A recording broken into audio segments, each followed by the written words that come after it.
우리는 하루에도 몇 번씩 짜증을 냅니다. 아침에 눈을 뜨는 순간부터 이미 마음이 가볍지 않습니다. 알람 소리가 귀를 찌르고 몸은 천근만근 무겁고 해야 할 일은 머릿속에 가득합니다. 그렇게 하루는 이미 긴장 속에서 시작됩니다. 몸은 아직 잠에서 완전히 깨어나지 않았는데 마음은 먼저 하루의 무게를 짊어집니다. 창밖의 빛은 밝아도 마음속은 어딘가 흐릿합니다. 해야 할 일들이 하나의 목록이 아니라 압박처럼 가슴에 쌓여 있기 때문입니다. 이때 마음은 쉬지 않고 계산을 시작합니다. 오늘도 잘 해낼 수 있을지, 실수하지는 않을지, 누군가에게 또 상처받지는 않을지. 아직 아무 일도 일어나지 않았지만 마음은 이미 여러 번의 하루를 앞서 살아갑니다. 그 사이에 여유는 사라지고 숨은 점점 얕아집니다. 이 상태에서 작은 자극 하나가 더해지면 마음은 쉽게 흔들립니다. 예상보다 늦어진 일정, 무심하게 던져진 한마디, 내 뜻대로 움직여주지 않는 상황들, 그것들은 그 자체로는 크지 않습니다. 하지만 이미 지쳐있던 마음 위에 마지막 한 방울처럼 떨어지면 짜증이라는 감정이 고개를 듭니다. 이 짜증은 갑작스럽게 생긴 것이 아닙니다. 이미 쌓여있던 피로와 긴장, 억눌린 마음이 잠시 모습을 드러낸 것뿐입니다. 그래서 우리는 종종 이유를 정확히 알지 못한 채 그저 불편함만을 느낍니다. 부처님은 마음이 이렇게 무거워질 때 밖을 먼저 보지 말고 안에서 일어나는 것을 살피라고 하셨습니다. 무엇이 잘못됐는지를 따지기 전에 지금 내 마음이 어떤 상태인지 조용히 바라보라는 가르침입니다. 짜증은 마음이 보내는 신호입니다. 지금 너무 빠르게 살고 있다는 신호, 너무 많은 것을 혼자 감당하고 있다는 신호입니다. 하지만 우리는 그 신호를 읽기보다 바로 반응해버립니다. 말이 거칠어지고 표정이 굳어지고 마음은 점점 다칩니다. 그러는 사이 짜증은 잠깐 스쳐갈 감정이 아니라 하루를 끌고 가는 무거운 짐이 됩니다. 이때 필요한 것은 상황을 바꾸는 힘이 아니라 마음을 잠시 멈추는 지혜입니다. 숨을 한번 깊게 들이마시고 지금 이 순간을 알아차리는 것. 아직 아무것도 결정하지 않아도 됩니다. 아직 판단하지 않아도 됩니다. 그저 마음이 지쳐 있다는 사실을 스스로에게 인정해 주는 것만으로도 짜증은 서서히 힘을 잃기 시작합니다. 하루의 시작에서 생긴 이 작은 틈을 어떻게 대하느냐에 따라 그날의 마음은 전혀 다른 길로 흘러갑니다. 부처님의 가르침은 바로 이 지점에서 우리를 멈춰 세웁니다. 그때 아주 사소한 일 하나가 마음을 건드립니다. 신호가 한 번 더 걸리고 누군가의 말투가 조금 거슬리고 예상과 다른 일이 벌어집니다. 그 순간 마음속에서 작은 파문 하나가 일어납니다. 우리는 그것을 흔히 이렇게 부릅니다. 그 파문은 아주 작아서 처음에는 스스로도 뚜렷하게 알아차리지 못합니다. 마음 깊은 곳에서 살짝 흔들리는 정도이기에 대수롭지 않게 넘기기 쉽습니다. 그래서 우리는 보통 이렇게 말합니다. 별일 아니야. 이 정도는 누구나 겪지. 하지만 그 말과 달리 마음은 이미 미세하게 긴장하고 있습니다. 이 작은 흔들림은 곧바로 분노나 불편함으로 튀어나오지 않습니다. 잠깐 멈춰서서 마음의 반응을 기다리는 듯합니다. 바로 이 짧은 순간이 아주 중요합니다. 부처님은 이때를 마음이 선택을 하기 직전의 순간이라고 보셨습니다. 그저 지나가게 둘 수도 있고 생각을 붙여 키울 수도 있는 갈림길입니다. 신호가 한 번 더 걸렸다는 사실 자체는 그 누구에게도 해를 주지 않습니다. 말투가 조금 거슬렸다는 것도 상대의 습관일 뿐일 수 있습니다. 예상과 다른 일이 벌어진 것 역시 삶에서는 흔한 일입니다. 그러나 마음은 이 사실들을 있는 그대로 받아들이기보다 해석을 덧붙이기 시작합니다. 왜 하필 지금이지? 저 사람은 항상 저래. 오늘 오늘은 왜 이렇게 안 풀리지? 이 해석이 붙는 순간 작은 파문은 더 이상 작지 않습니다. 마음속에서 원을 그리며 점점 넓어집니다. 생각이 생각을 부르고 감정이 그 생각을 밀어 올립니다. 처음에는 단순한 불편함이었지만 곧 짜증이라는 이름을 얻습니다. 우리는 그때서야 이 감정을 의식합니다. 그리고 이렇게 말합니다. 짜증난다. 하지만 이미 그 시점에서는 마음이 한참 움직인 뒤입니다. 조용히 지나갈 수 있었던 파문은 생각이라는 바람을 만나 물결이 되어버렸습니다. 부처님의 가르침은 이 과정을 탓하지 않습니다. 마음이 그렇게 반응하는 것 자체가 자연스럽다고 보셨기 때문입니다. 다만 그 다음을 묻습니다. 그 물결을 계속 키울 것인지 아니면 여기서 멈출 것인지. 이 선택은 아주 작고 조용합니다. 누군가 알아봐 주지도 않고 당장 삶이 달라지는 것처럼 보이지도 않습니다. 하지만 이 선택이 쌓이면 마음의 방향은 분명히 달라집니다. 작은 파문을 알아차리는 사람은 번뇌가 커지기 전에 멈출 수 있습니다. 반대로 알아차리지 못하면 마음은 늘 한 발 늦게 자신을 돌아보게 됩니다. 그래서 부처님은 큰 깨달음보다 이 작은 순간의 알아차림을 그토록 중요하게 말씀하셨습니다. 번뇌는 언제나 아주 사소한 틈에서 시작되기 때문입니다. 짜증난다. 하지만 부처님의 눈으로 보면 이 짜증은 아직 번뇌가 아닙니다. 그저 느낌일 뿐입니다. 감각이 닿았을 때 자연스럽게 일어나는 반응입니다. 소리가 들리면 귀가 반응하듯 상황이 마음에 들지 않으면 마음이 반응하는 것뿐입니다. 문제는 여기서부터 시작됩니다. 짜증 그 자체가 아니라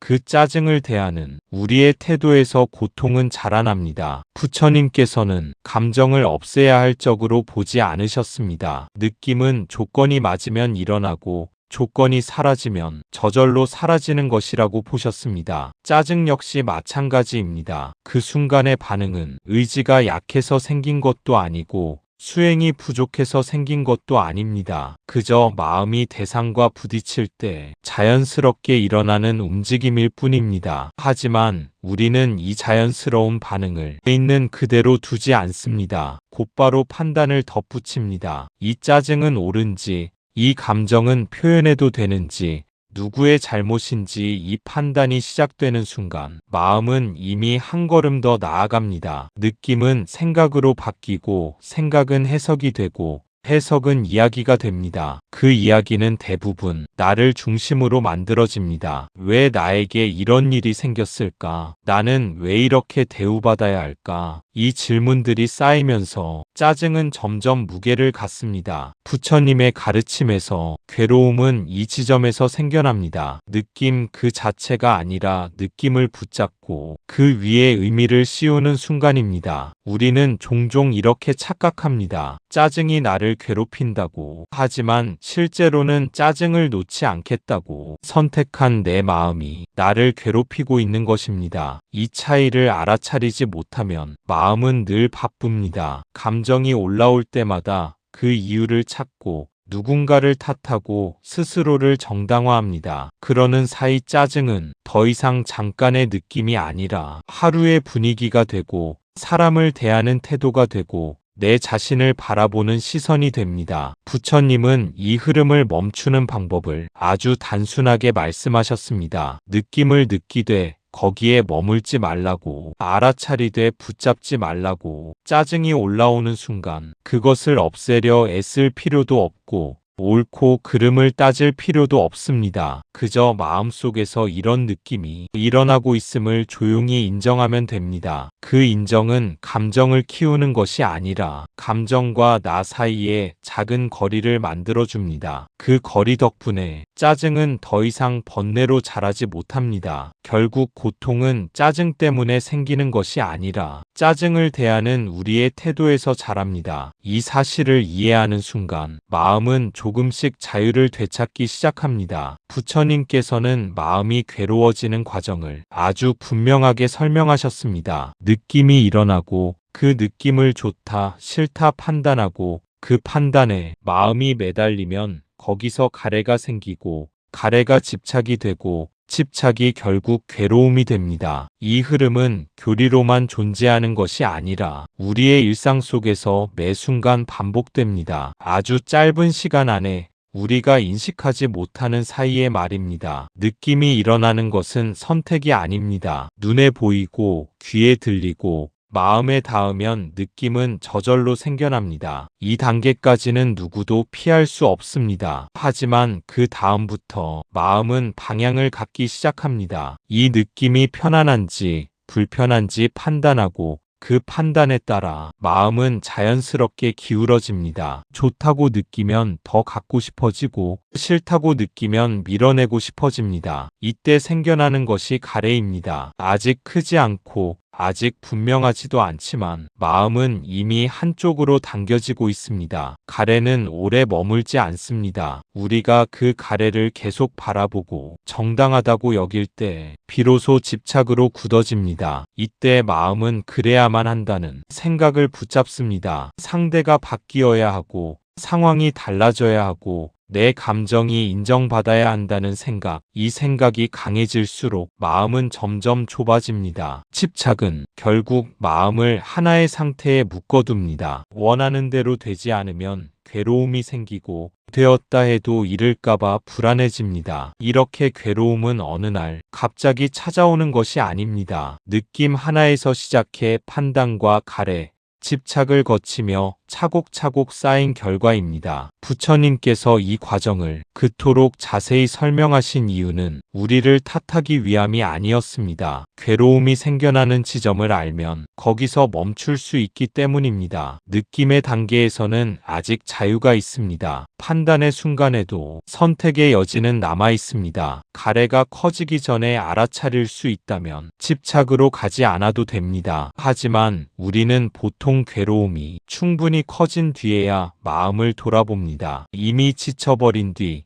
이미 상처가 깊어진 뒤입니다. 부처님의 가르침은 그보다 훨씬 앞선 지점을 가리킵니다. 아주 미세한 마음의 움직임, 느낌이 판단으로 바뀌는 바로 그 순간을 알아차리는 연습이 수행의 핵심입니다. 번뇌를 없애는 수행이 아니라 번뇌가 자라기 전 멈추는 수행입니다. 이 길을 조금씩 익히다 보면 괴로움은 점점 늦게 찾아오고 찾아와도 오래 머물지 못합니다. 마음은 그만큼 가벼워지고 자유로워집니다. 짜증은 이 과정의 아주 앞부분에 있습니다. 아직은 되돌릴 수 있는 지점입니다. 아직은 가볍게 지나갈 수 있는 순간입니다. 하지만 우리는 대부분 이 지점을 그냥 흘려보내지 않습니다. 오히려 붙잡습니다. 이 붙잡음은 아주 미묘하게 일어납니다. 크게 결심하거나 의식적으로 선택하는 것도 아닙니다. 그저 마음이 익숙한 방향으로 한 발짝 더 나아가는 것뿐입니다. 짜증이 일어난 순간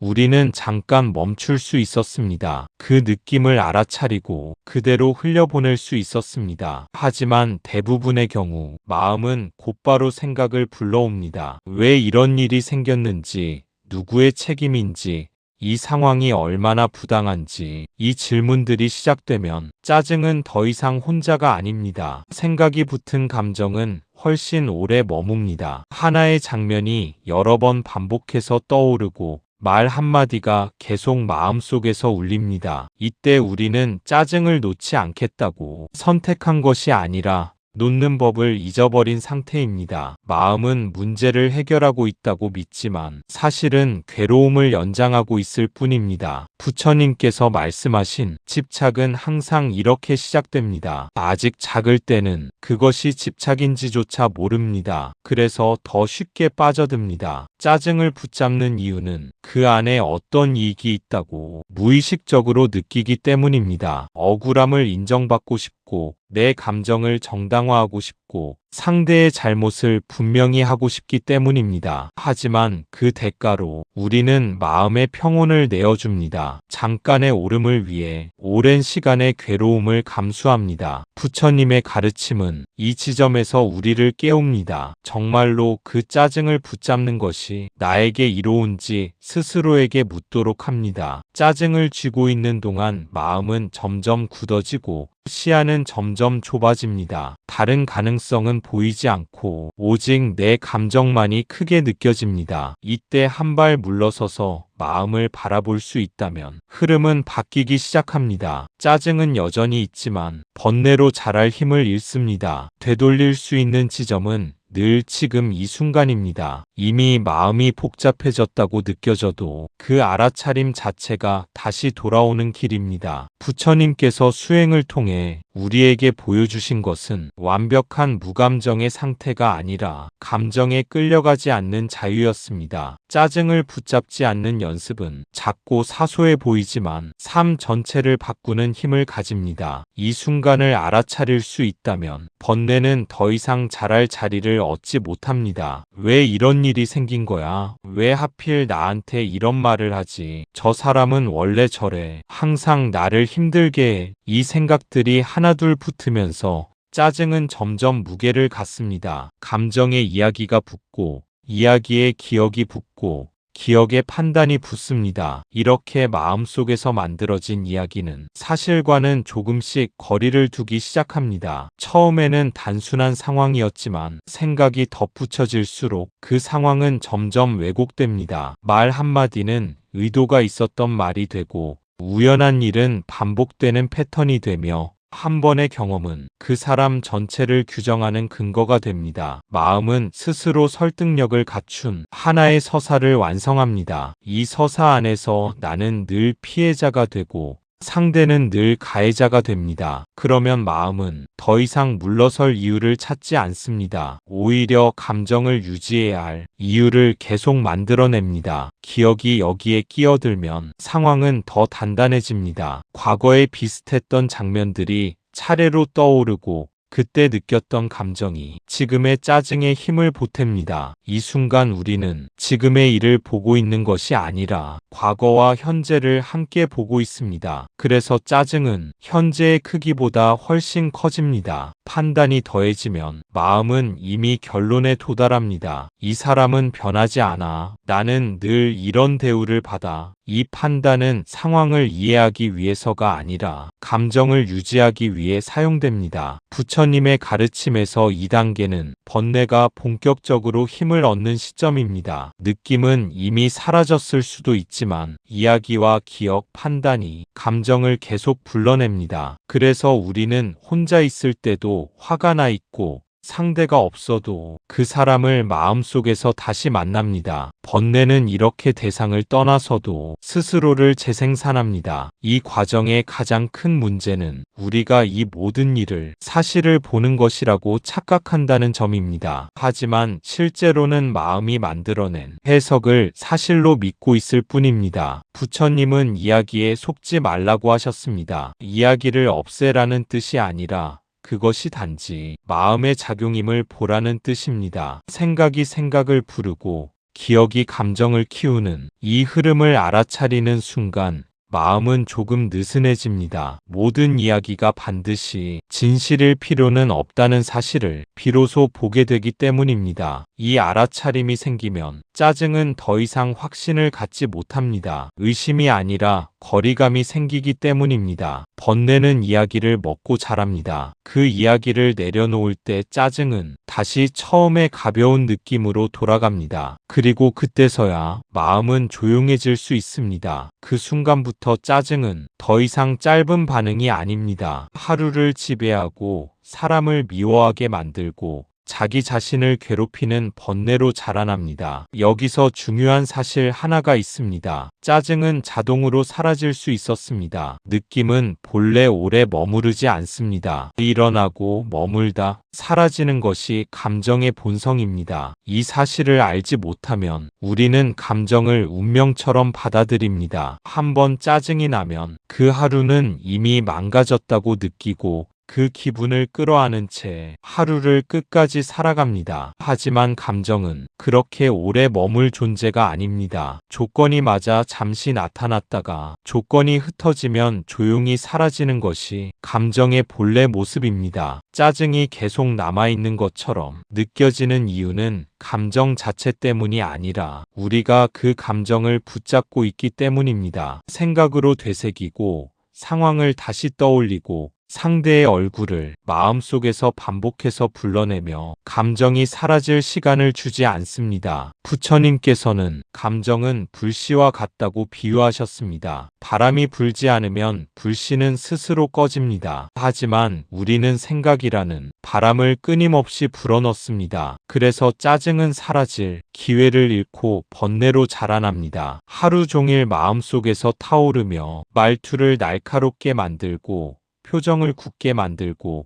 타인을 적으로 보게 만듭니다. 더 괴로운 것은 그 화살이 결국 자기 자신을 향한다는 사실입니다. 마음은 쉬지 못하고 몸은 더 쉽게 피로해지고 잠자리에 들어서도 감정은 쉽게 가라앉지 않습니다. 하지만 만약 우리가 감정의 본성을 알고 있다면 선택은 달라질 수 있습니다. 짜증이 올라오는 순간 이 감정도 머물다 사라질 것임을 기억할 수 있습니다. 그 기억 하나가 마음을 서두르지 않게 합니다. 지금 당장 반응하지 않아도 되고 결론을 내리지 않아도 되며 감정을 끝까지 따라갈 필요도 없다는 여유를 만들어줍니다. 부처님의 수행은 감정을 억누르는 훈련이 아니라 감정이 스스로 사라지도록 방해하지 않는 연습입니다. 있는 그대로 두는 것, 그것이 가장 깊은 지혜입니다. 짜증이 일어났다는 사실을 인정하고 그 감정을 그대로 느끼되 이야기를 덧붙이지 않는 것. 그러면 감정은 자신의 역할을 마치고 조용히 물러납니다. 이 과정을 몇 번만 경험해도 마음은 달라지기 시작합니다. 감정이 곧 나라는 생각에서 벗어나 감정을 바라볼 수 있는 조금 더 넓은 자리로 옮겨갑니다. 그 자리에서는 짜증도 분노도 잠시 머무는 손님일 뿐입니다. 붙잡지 않으면 손님은 오래 머물 이유가 없습니다. 이 단순한 사실을 삶 속에서 반복해서 확인할수록 번뇌는 점점 힘을 잃고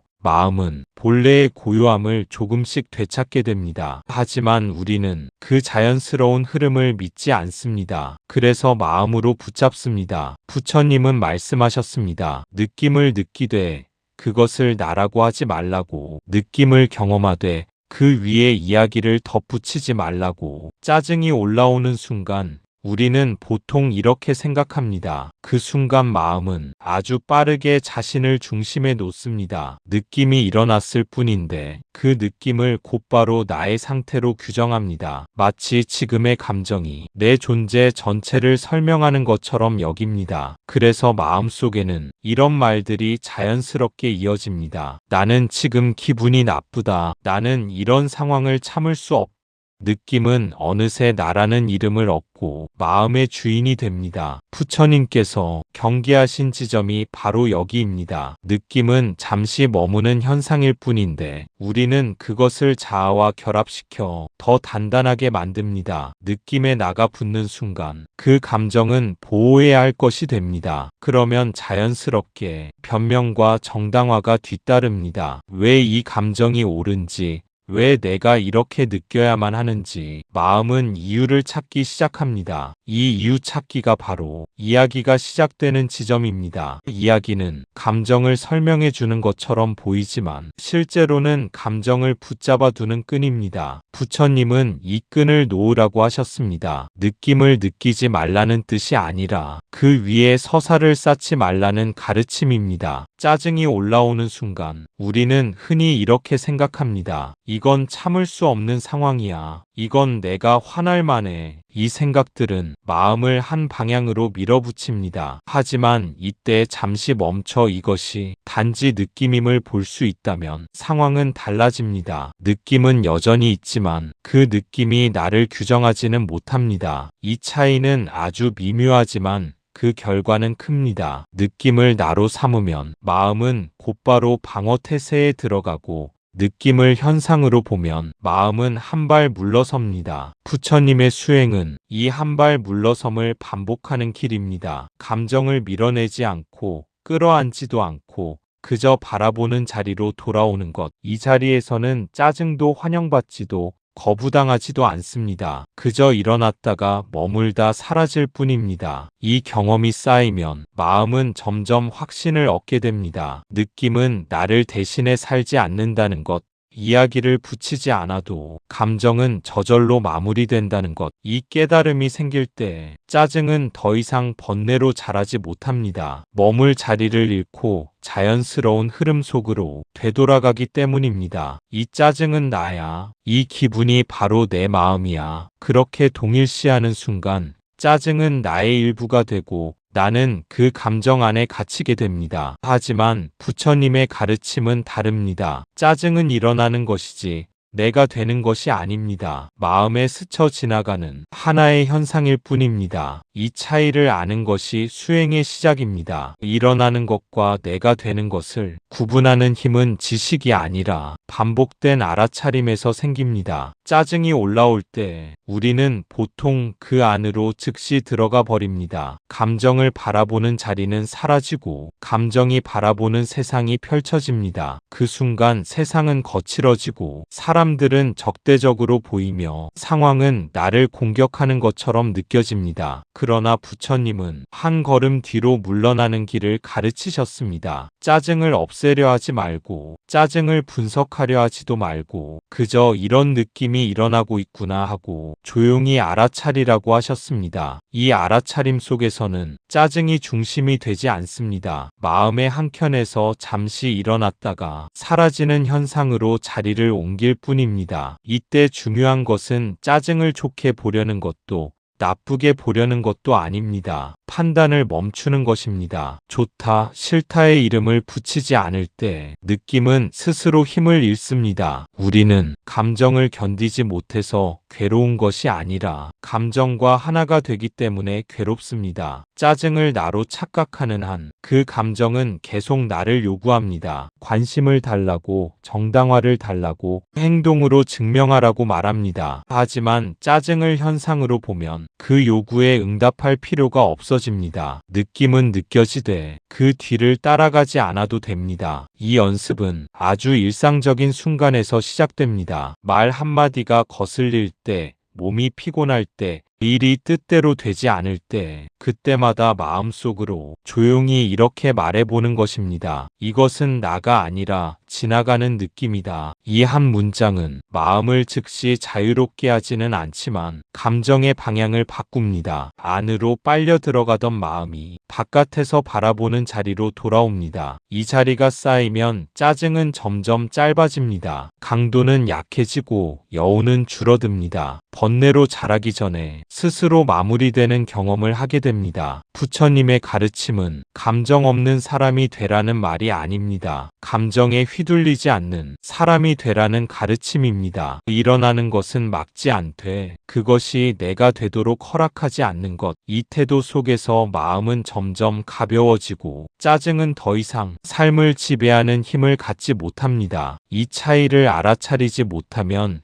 우리는 평생 감정에 끌려다닙니다. 오늘의 짜증은 내일의 분노가 되고, 분노는 미움이 되고, 미움은 관계를 무너뜨리고, 관계의 상처는 다시 새로운 짜증을 낳습니다. 이것이 바로 번뇌의 순환입니다. 이 순환은 어느 날 갑자기 거대한 고통으로 나타나지 않습니다. 아주 사소한 감정 하나에서 시작되어 조금씩 그러나 분명하게 삶을 잠식해 갑니다. 처음에는 그냥 기분이 나빴을 뿐입니다. 대수롭지 않게 넘길 수 있었던 감정이 마음속에 오래 머무르며 생각을 만들고 그 생각이 태도를 만들고 태도가 말과 행동으로 드러납니다. 말과 행동은 반드시 흔적을 남깁니다. 상대의 마음에 남고 관계의 공기에 남고 무엇보다 자신의 마음에 남습니다. 그 흔적은 다음 상황을 바라보는 렌즈가 됩니다. 이미 한 번 상처를 준 사람은 다음에도 쉽게 미워지고 이미 미워진 사람의 말은 조금만 어긋나도 다시 짜증을 불러옵니다. 이렇게 번뇌는 과거의 기억을 먹고 자랍니다. 현재의 느낌을 과거의 이야기로 해석하게 만들고 그 해석은 다시 미래의 감정을 예고합니다. 부처님은 이 과정을 윤회와 다르지 않다고 보셨습니다. 몸이 다시 태어나지 않아도 마음은 하루에도 수없이 같은 고통을 반복합니다. 이 반복에서 벗어나는 길은 밖에 있지 않습니다. 사람을 바꾸거나 상황을 없애는 것으로는 이 순환을 끊을 수 없습니다. 끊어야 할 것은 감정이 아니라 감정에 붙는 무지입니다. 느낌을 곧바로 나와 동일시하고 그 위에 이야기를 쌓는 습관, 바로 그 습관이 번뇌를 이어붙입니다. 이 사실을 보지 못하면 우리는 늘 뒤늦게 후회합니다. 왜 그때 그렇게 말했을까? 왜 그 감정을 놓지 못했을까? 하지만 이미 마음은 다음 짜증을 준비하고 있습니다. 그래서 부처님의 길은 항상 가장 처음으로 돌아갑니다. 분노가 되기 전, 미움이 되기 전, 관계를 무너뜨리기 전에 아주 짧은 순간, 그 순간에 짜증이 일어나고 있음을 보는 것, 그것이 전부이자 시작입니다. 이 알아차림 하나가 번뇌의 고리를 느슨하게 만들고 마침내 끊을 수 있는 틈을 만듭니다. 이 틈이 생길 때 삶은 이전과 다른 방향으로 흐르기 시작합니다. 부처님께서 말씀하신 고통은 특별한 불행에서만 생기지 않습니다. 대부분은 이렇게 사소한 짜증에서 시작됩니다. 아주 작게 일어난 마음의 움직임을 우리가 크게 키워버리기 때문에 삶 전체가 무거워집니다. 우리는 흔히 고통을 큰 사건이나 극적인 불행에서만 온다고 생각합니다. 인생을 송두리째 흔드는 일, 되돌릴 수 없는 상실,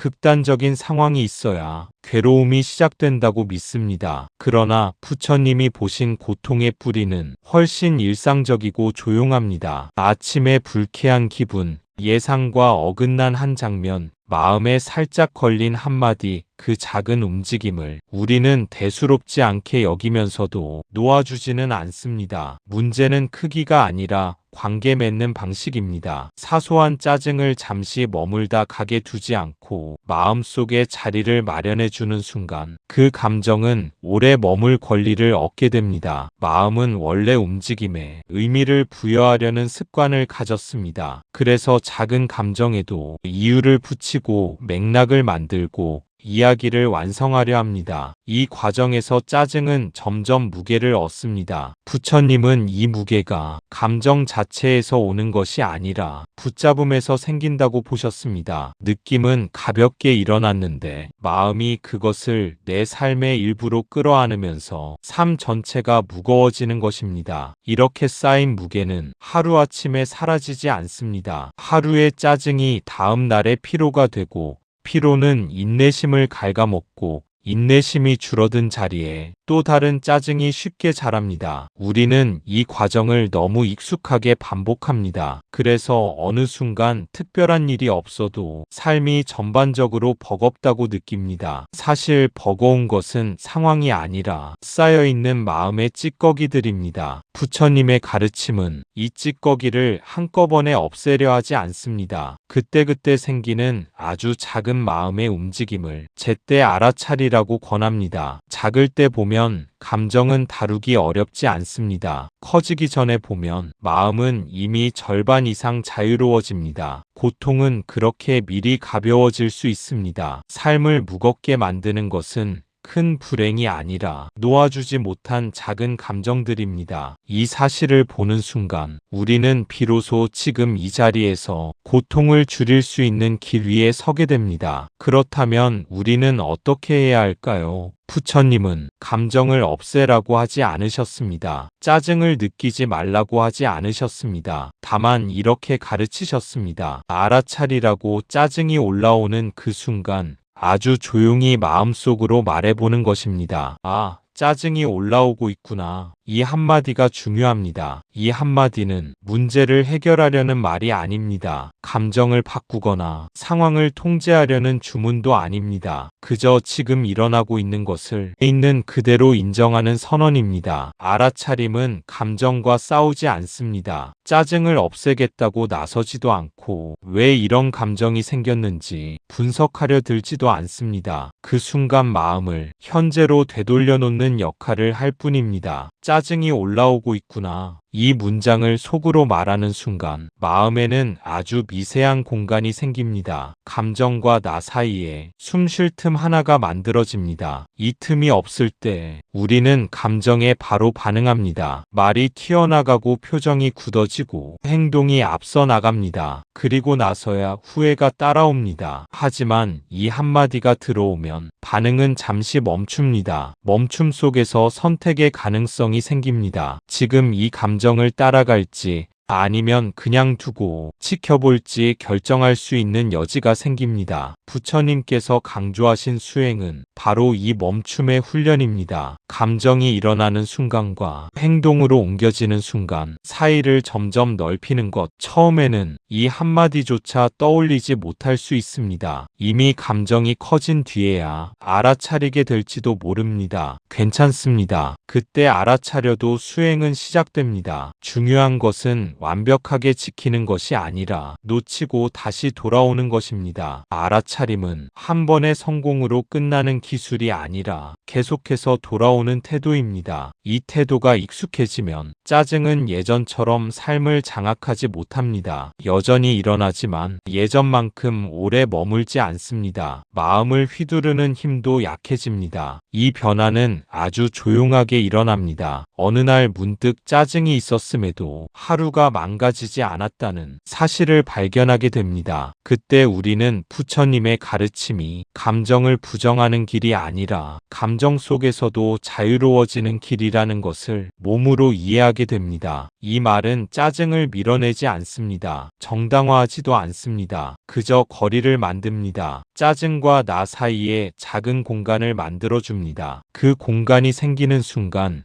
짜증은 더 이상 마음을 지배하지 못합니다. 머물다 사라질 수 있는 자리를 얻게 됩니다. 이 작은 공간은 아주 미묘하지만 결정적인 차이를 만듭니다. 감정이 일어나는 것을 막지는 않지만 그 감정이 나를 끌고 가는 힘을 약화시킵니다. 공간이 없을 때 짜증은 곧바로 말이 되고 행동이 됩니다. 마음은 감정의 흐름을 따라 자동으로 움직입니다. 그 자동 반응 속에서 우리는 늘 같은 후회를 반복합니다. 하지만 공간이 생기면 짜증은 잠시 머물 뿐 명령권을 갖지 못합니다. 감정은 느껴지되 결정권은 여전히 나에게 남아 있습니다. 부처님은 이 상태를 억누름이라고 부르지 않으셨습니다. 참음도 아니고 회피도 아닙니다. 그저 분명히 보는 것입니다. 짜증을 밀어내면 마음은 긴장합니다. 정당화하면 마음은 더 깊이 얽힙니다. 하지만 거리를 두면 마음은 풀립니다. 이 풀림 속에서 짜증은 본래의 성질로 돌아갑니다. 일어났다가 머물다가 사라지는 것, 아무것도 붙잡지 않으면 감정은 스스로 갈 곳을 압니다. 우리는 종종 감정이 너무 강해서 어쩔 수 없었다고 말합니다. 하지만 사실은 감정이 강해지기 전에 붙잡는 손이 먼저 나갔습니다. 그 손을 잠시 내려놓는 연습이 바로 이 공간을 만드는 일입니다. 생각 하나를 덧붙이지 않고 판단 하나를 얹지 않고 그저 지금의 느낌을 지켜보는 것. 이 연습이 쌓이면 마음은 점점 자신의 반응 패턴을 알아차리게 됩니다. 어떤 상황에서 어떤 감정이 올라오는지 그 흐름이 보이기 시작합니다. 보이기 시작하면 감정은 예전처럼 기습하지 못합니다. 이미 알고 있는 손님처럼 조용히 왔다가 조용히 돌아갑니다. 부처님의 가르침은 이렇게 삶을 가볍게 합니다. 짜증을 없애서가 아니라 짜증에 휘둘리지 않게 함으로써 마음에 쉴 자리를 만들어줍니다. 그 자리가 넓어질수록 삶은 같은 상황 속에서도 점점 덜 무거워집니다. 우리는 종종 이렇게 착각합니다. 감정을 느끼면 반드시 반응해야 한다고, 짜증이 나면 표현해야 하고 말해야 하고 상대에게 돌려줘야 한다고. 하지만 부처님의 길은 다릅니다. 느끼되 움직이지 않는 것, 알되 끌려가지 않는 것, 이 단순한 태도가 수많은 번뇌를 멈춥니다. 우리는 감정과 행동 사이에 선택지가 있다는 사실을 거의 배우지 못한 채 살아옵니다. 그래서 감정이 일어나면 그 다음에는 늘 반응이 따라와야 한다고 자연스럽게 믿게 됩니다. 짜증이 나면 표정을 바꾸고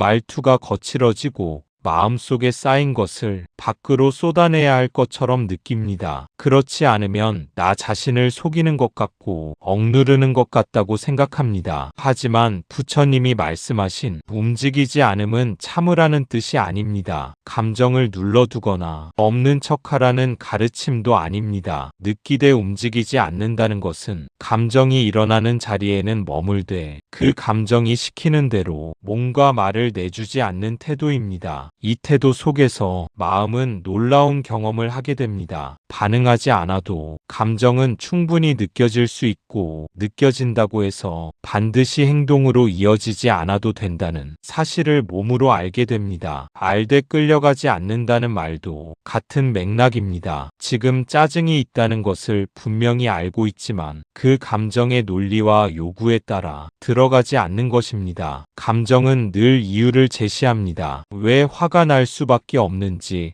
왜 지금 말해야 하는지, 왜 이 상황이 부당한지 끝없이 설명하려 합니다. 부처님의 길은 그 설명에 설득되지 않는 길입니다. 옳고 그름을 가리기 전에 지금 마음에서 무엇이 일어나고 있는지를 먼저 보는 길입니다. 이렇게 태도를 바꾸면 번뇌는 설 자리를 잃습니다. 번뇌는 반응을 먹고 자라기 때문에 반응이 멈추면 힘을 잃습니다. 이 멈춤은 무기력도 아니고 도피도 아닙니다. 가장 맑은 상태에서 선택을 남겨두는 힘입니다. 이 힘이 쌓이면 삶의 리듬이 달라집니다. 같은 자극 앞에서도 마음은 덜 요동치고 상황을 더 넓게 볼 수 있게 됩니다. 수많은 번뇌는 복잡한 방법으로 멈추지 않습니다. 이 단순한 태도 하나, 느끼되 움직이지 않고 알되 끌려가지 않는 연습 속에서 조용히 힘을 잃습니다. 짜증이 올라왔을 때 아무것도 하지 않아도 괜찮습니다. 설명하지 않아도 괜찮습니다. 결론을 내리지 않아도 괜찮습니다. 그저 지금 마음에 이런 느낌이 있다는 사실만 알아차리면 됩니다. 이때 한 가지를 더 기억하면 좋습니다. 상대의 말과 행동은 대부분 그 사람의 업에서 나온다는 사실입니다. 이 사실을 기억하는 것만으로도 마음의 무게는 크게 달라집니다. 상대의 말과 행동을 곧바로 나에 대한 평가나 공격으로 받아들이지 않게 되기 때문입니다. 부처님이 말씀하신 업이란 누군가를 단죄하기 위한 개념이 아닙니다. 그 사람이 살아온 습관, 쌓아온 마음의 방향,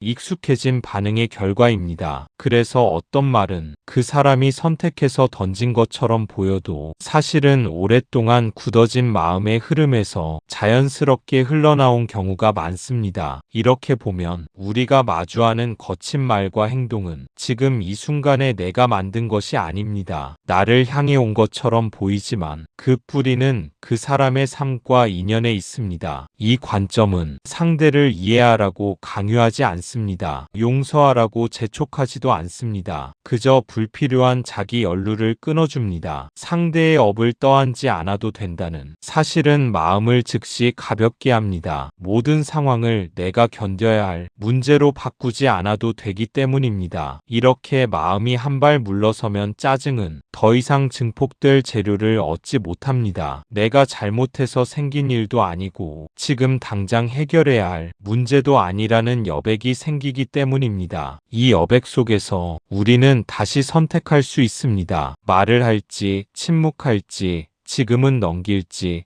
중요한 것은 그 선택이 감정의 밀어붙임이 아니라 알아차림 위에서 나오는가 하는 점입니다. 부처님의 가르침은 세상을 바꾸는 기술이 아니라 마음의 짐을 내려놓는 지혜입니다. 모든 상황에 개입하지 않아도 되고 모든 감정에 답하지 않아도 됩니다. 짜증이 올라왔을 때 아무것도 하지 않아도 괜찮다는 이 태도는 무책임이 아니라 가장 깊은 책임입니다. 자기 마음을 더 이상 불필요한 고통으로 몰아넣지 않겠다는 조용한 결심이기 때문입니다. 이 결심이 쌓일수록 짜증은 점점 삶을 흔드는 힘을 잃고 마음은 더 많은 평온을 스스로 허락하게 됩니다. 그 사람의 삶, 그 사람의 습관, 그 사람의 상처가 그 말과 행동을 만들어냅니다. 그것이 반드시 나를 향한 공격일 필요는 없습니다. 하지만 우리는 습관적으로 모든 것을 나에게로 끌어옵니다. 그래서 짜증은 더 커집니다. 짜증이 번뇌로 자라는 또 하나의 이유는 우리가 항상 오르려고 하기 때문입니다. 우리는 마음속에서 끊임없이 자신을 중심에 놓습니다. 상대의 말과 행동을 그 사람의 삶에서 보기보다 나에 대한 의미로 해석합니다. 이 해석은 아주 빠르고 자동적입니다. 의도하지 않아도 마음은 먼저 결론을 냅니다. 나를 무시했다. 나를 존중하지 않았다. 나에게 왜 이런 태도를 보이는가? 이 순간 짜증은 더 이상 단순한 느낌이 아닙니다. 자존심과 자아를 건드린 사건이 됩니다. 사건이 되면 마음은 가만히 있지 못합니다. 여기에 항상 옳고 싶어하는 마음이 더해집니다. 우리는 상대보다 내가 더 옳다는 확신을 붙잡고 싶어합니다. 그래야 이 불편한 감정이 정당해지기 때문입니다. 옳고 싶어하는 마음은 번뇌의 좋은 먹잇감입니다. 옳음은 마음을 단단하게 굳히고 다른 가능성을 닫아버립니다. 내가 옳아지는 순간 상대는 틀려야 합니다. 상대가 틀려지는 순간 미움은 자연스럽게 생깁니다. 미움이 생기면 짜증은 쉽게 분노로 변합니다. 부처님은 옳고 그름에 집착하는 마음이 고통을 키운다고 보셨습니다. 진리가 중요하지 않아서가 아니라 마음이 그 진리를 무기로 사용할 때 괴로움이 생기기 때문입니다. 항상 오르려는 마음은 대화를 막고 이해를 닫고 자비가 들어올 자리를 없앱니다. 마음은 점점 딱딱해집니다. 이 딱딱함 속에서 짜증은 풀리지 않습니다. 오히려 반복됩니다. 같은 사람, 같은 상황에서 같은 감정이 다시 일어납니다. 하지만 오름에서 한 발 물러나면 상황은 달라집니다. 지금 누가 맞는지보다 지금 마음이 어떻게 반응하고 있는지가 더 중요해집니다. 이 전환이 일어날 때 짜증은 더 이상 번뇌로 자랄 조건을 잃습니다. 옳아야 할 이유가 사라지면 싸워야 할 대상도 사라지기 때문입니다. 부처님의 길은 항상 옳아지는 길이 아니라 덜 괴로워지는 길입니다. 이 사실을 기억할 때 짜증은 다시 그저 지나가는 느낌으로 자리를 옮기게 됩니다. 내가 맞고 상대가 틀렸다는 생각, 이 생각이 마음을 굳게 만듭니다. 부처님은 집착을 내 생각,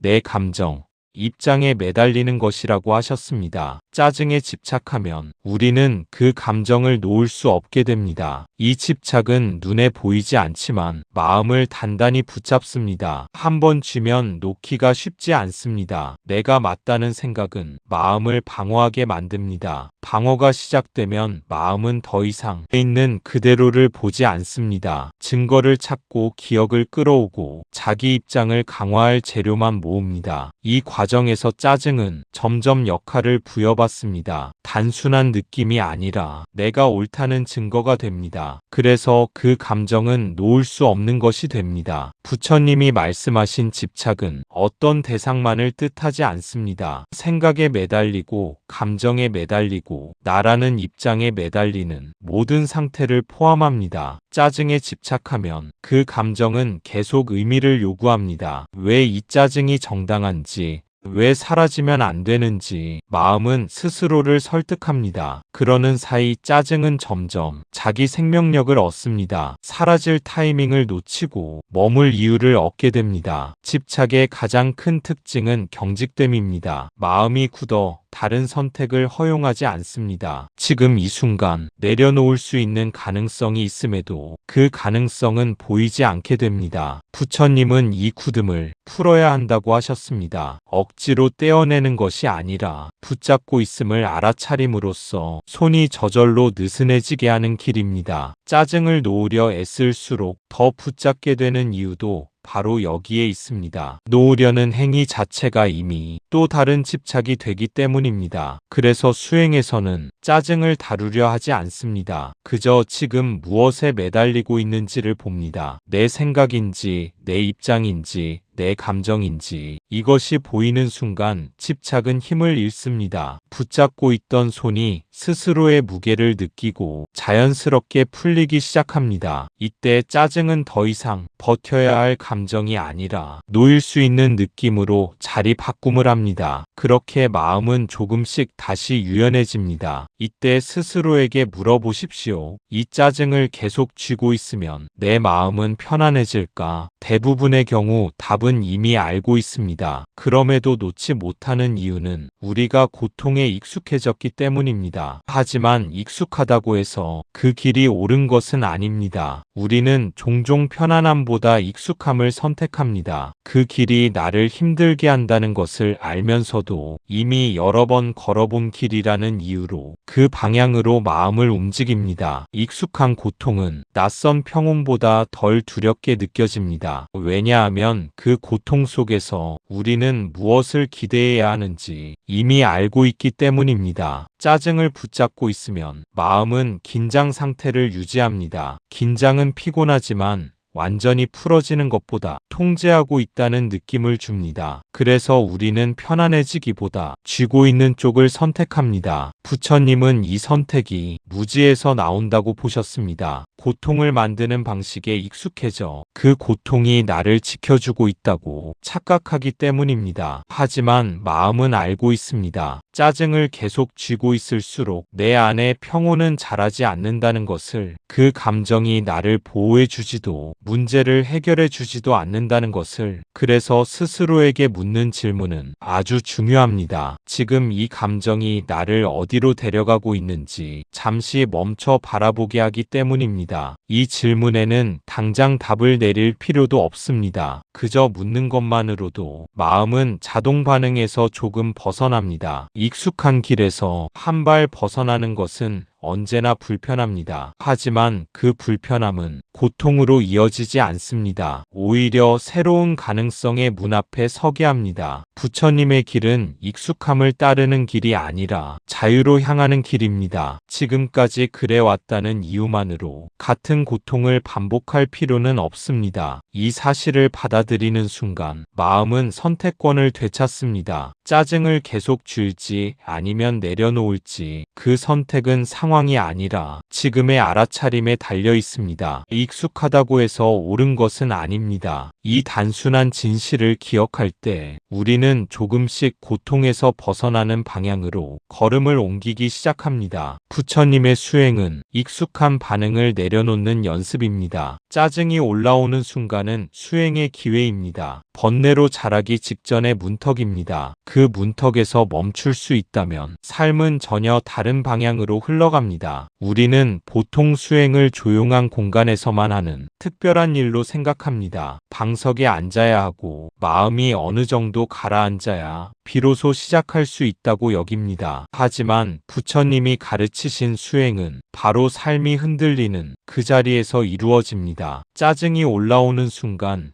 마음이 반응하려는 바로 그때가 가장 생생한 수행의 현장입니다. 이 순간은 이미 감정이 커진 뒤가 아니라 아직 선택이 가능한 지점입니다. 번뇌로 자라기 전 되돌릴 수 있는 문턱에 서 있는 상태입니다. 이 문턱에서 우리는 두 갈래 길 앞에 섭니다. 익숙한 반응으로 내려갈 것인지 아니면 멈춰서서 바라볼 것인지. 익숙한 반응은 생각보다 빠르게 우리를 끌고 갑니다. 말이 앞서고 행동이 따라가며 마음은 나중에 따라옵니다. 그리고 늘 같은 결과에 도착합니다. 하지만 이 문턱에서 한 박자만 멈출 수 있다면 흐름은 달라집니다. 짜증을 느끼면서도 그 감정의 방향으로 몸과 말을 내주지 않는 선택이 가능해집니다. 이 선택은 삶의 크고 작은 장면들을 서서히 바꿉니다. 같은 상황에서도 후회가 줄어들고 마음의 마모가 덜해집니다. 부처님의 수행은 특별한 능력을 기르는 것이 아니라 이 멈춤을 일상 속에서 반복하는 연습입니다. 성공보다 중요한 것은 다시 돌아오는 힘입니다. 놓쳤다면 그 사실을 알아차리고 다시 이 자리로 돌아오면 됩니다. 이 반복이 쌓일수록 문턱에서 멈추는 힘은 점점 자연스러워집니다. 그때부터 삶은 서서히 다른 방향으로 흐르기 시작합니다. 자극에 끌려가는 삶에서 선택이 살아있는 삶으로 이 변화는 크게 소리나지 않습니다. 하지만 마음 깊은 곳에서는 분명히 느껴집니다. 고통이 시작되기 전에서 멈출 수 있다는 조용한 자신감이 자라납니다. 오늘 하루를 돌아보십시오. 짜증이 몇 번이나 올라왔는지, 그리고 그중 몇 번이나 생각으로 키웠는지, 다음에 짜증이 올라오면 이렇게만 해보십시오. 숨을 한번 고르고 마음속으로 말해보세요. 이건 짜증이지 번뇌는 아니다. 이 한 문장이 당신의 하루를 지켜줄 수 있습니다. 이 문장은 문제를 해결하는 말이 아닙니다. 상황을 바꾸는 주문도 아닙니다. 하지만 하루의 방향을 바꾸는 아주 분명한 기준이 됩니다. 하루를 돌아본다는 것은 자책하라는 뜻이 아닙니다. 잘했는지 못했는지를 가려내기 위함도 아닙니다. 그저 마음이 어떻게 움직였는지를 조용히 살펴보는 일입니다. 짜증이 몇 번 있었는지보다 그 짜증을 어떻게 대했는지가 더 중요합니다. 느낌으로 흘려보냈는지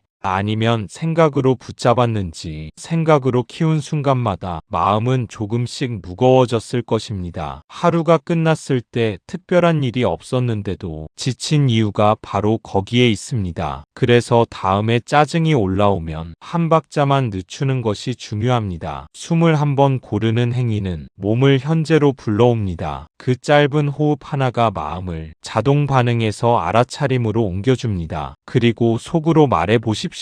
이건 짜증이지 번뇌는 아니다. 이 말은 감정을 무시하지도 그 감정에 굴복하지도 않습니다. 경계를 분명히 그어줍니다. 짜증은 일어날 수 있는 것이고 번뇌는 키워질 때 생깁니다. 이 차이를 아는 순간 마음은 선택권을 되찾습니다. 이 문장을 자주 사용하다 보면 짜증이 올라오는 초기 신호가 점점 더 잘 보이기 시작합니다. 아직 작고 아직 가벼울 때 알아차릴 수 있게 됩니다. 그때마다 하루는 조금씩 지켜집니다. 말 한마디 덜 날카로워지고 후회할 행동 하나가 줄어듭니다. 이 작은 변화들이 모여 삶의 결을 바꿉니다. 부처님의 가르침은 거창한 깨달음을 당장 요구하지 않습니다. 지금 이 하루를 덜 괴롭게 사는 방법을 조용히 건넬 뿐입니다. 이 한 문장을 하루에 몇 번이나 떠올릴 수 있는지에 따라 당신의 마음은 조금씩 더 자유로워질 것입니다. 부처님의 가르침은 우리를 강하게 만들기 위해 존재하지 않습니다. 우리를 예민하지 않게 만들기 위해서도 아닙니다. 그저 괴로움을 더 만들지 않도록 마음을 돌보는 법을 알려줄 뿐입니다. 우리는 흔히 수행을 자신을 단련하는 일로 오해합니다. 더 강해져야 하고 웬만한 일에는 흔들리지 않아야 하며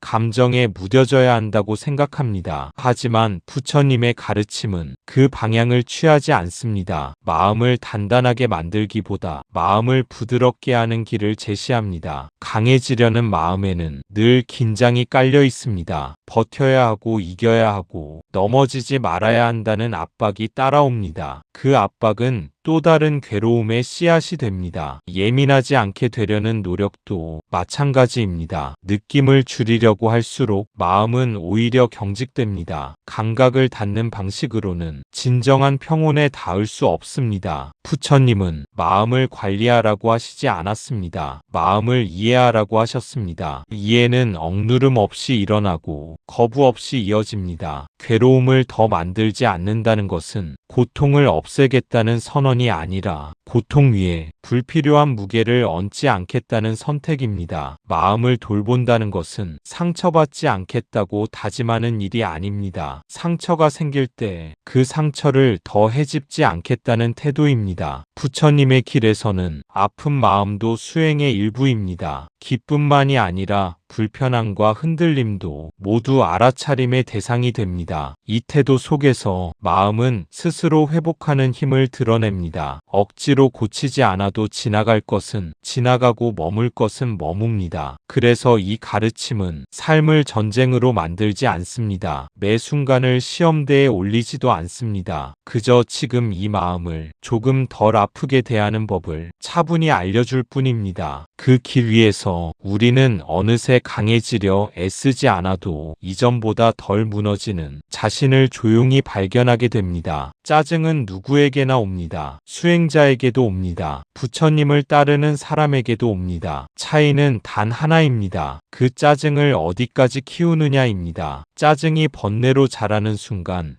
그 성장을 멈출 수 있는 사람은 바로 당신입니다. 이 사실을 받아들이는 순간 마음에는 책임이 아니라 가능성이 생깁니다. 짜증이 있다는 이유로 자신을 탓할 필요도 없고 수행이 부족하다고 낙담할 이유도 사라집니다. 감정은 선택이 아닙니다. 일어나는 것입니다. 하지만 그 감정을 어디까지 데려갈지는 선택의 영역에 있습니다. 수행자라고 해서 짜증이 면제되는 것은 아닙니다. 부처님을 따르는 삶은 감정이 없는 삶이 아니라 감정을 다루는 삶입니다. 차이는 늘 아주 짧은 순간에 갈립니다. 짜증이 일어난 바로 그때 생각을 붙잡을 것인가 아니면 놓아둘 것인가. 이 선택은 아주 작아 보이지만 결과는 큽니다. 한 번의 선택이 하루의 분위기를 바꾸고 하루가 모여 삶의 결을 만듭니다. 짜증을 키우는 데에는 아무런 기술이 필요하지 않습니다. 생각을 따라가기만 하면 됩니다. 하지만 멈추는 데에는 알아차림이 필요합니다. 이 알아차림은 특별한 사람만이 가진 능력이 아닙니다. 지금 이 영상을 보고 있는 바로 당신이 이미 갖고 있는 힘입니다. 짜증이 번뇌로 자라는 순간을 알아차릴 수 있다면 그 성장은 이미 절반 멈춘 것입니다. 거기에 한 번 더 숨을 고르고 한 번 더 돌아볼 수 있다면 번뇌는 설 자리를 잃습니다. 부처님의 가르침은 우리에게 통제권을 쥐어주지 않습니다. 대신 선택권을 되돌려줍니다. 이 감정을 더 키울지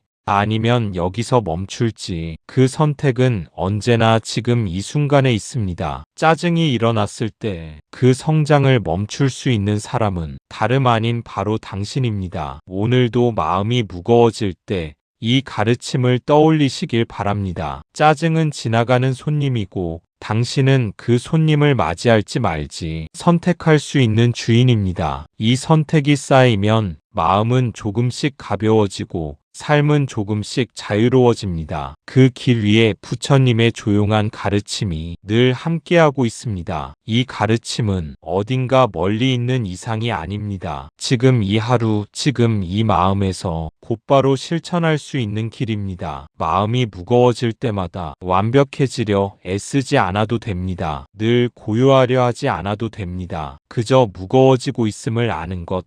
그 사실 하나면 충분합니다. 짜증이 손님처럼 찾아올 때 문을 활짝 열어줄 필요도 없고 거칠게 쫓아낼 필요도 없습니다. 주인으로서 잠시 머물다 가게 할 수 있다는 사실을 기억하면 됩니다. 이 태도는 삶을 느슨하게 만들지 않습니다. 오히려 삶을 더 정직하게 합니다. 감정을 부정하지 않으면서도 그 감정에 끌려가지 않는 힘을 조용히 길러줍니다. 선택은 늘 작고 순간적입니다. 하지만 그 작은 선택들이 모여 마음의 습관을 바꾸고 삶의 방향을 바꿉니다. 어느 날 문득 예전 같았으면 하루를 망쳤을 일 앞에서 잠시 숨을 고르고 그대로 지나갈 수 있는 자신을 발견하게 될지도 모릅니다. 그때 알게 됩니다. 마음이 가벼워진다는 것이 아무 일도 일어나지 않는 상태가 아니라 일어나는 일들 속에서 덜 얽히는 상태라는 것을. 부처님의 가르침은 이렇게 조용히 작동합니다. 소리내어 주장하지 않고 눈에 띄게 드러나지도 않지만 삶의 바닥을 조금씩 단단하게 받쳐줍니다. 오늘도 흔들리는 마음으로 이 자리에 서 있다면